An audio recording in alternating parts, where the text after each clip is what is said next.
বলা হয়নি আজও। দেখতে দেখতে অনেকগুলো বছর পার হয়ে গেল, তোমাকে বলা হয়নি তুমি ছিলে আমার সব থেকে অপছন্দের ব্যক্তি।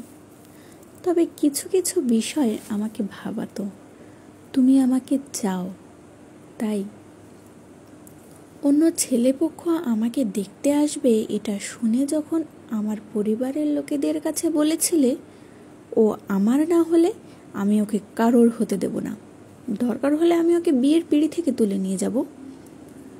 তোমাকে পছন্দ না করা সত্ত্বেও কথাটি আমার বেশ লেগেছিল। কেউ একজন আছে যে আমাকে এত চায়। বাড়ির সবাই বলেছিল এত আগ্রহ করে যখন আমাদের মেয়ে নিতে চাইছে তখন আমাদের মেয়ে ওখানেই দেওয়া উচিত, এই ছেলের কাছেই ও ভালো থাকবে, সুখে থাকবে। যে কথা সেই কাজ।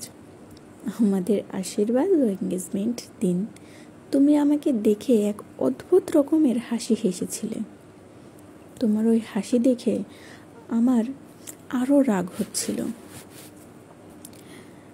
তারপর তুমি আমার কাছে আরও ঘৃণার পাত্র হলে কখন জানো? যখন তুমি এঙ্গেজমেন্ট ও আশীর্বাদের পর আমার ওপর অধিকার দেখাতে শুরু করলে আর আমার কাজ ও ইচ্ছাকে বাধা দিতে শুরু করলে। তোমার প্রতি আমার ঘৃণা আরও অনেক মাত্রায় বাড়তে থাকলো। অবশেষে একসময় তো মনটাকে শক্ত করে বাড়ির সকলের বিরুদ্ধে গিয়ে বলেই ফেললাম যে আমি তোমাকে বিয়ে করতে চাই না।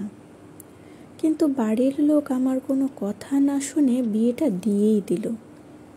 মজার বিষয়টা কি জানো?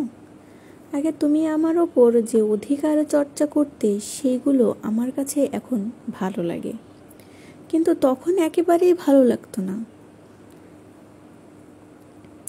এখন তুমি আমার ওপর অধিকার চর্চা না দেখালে,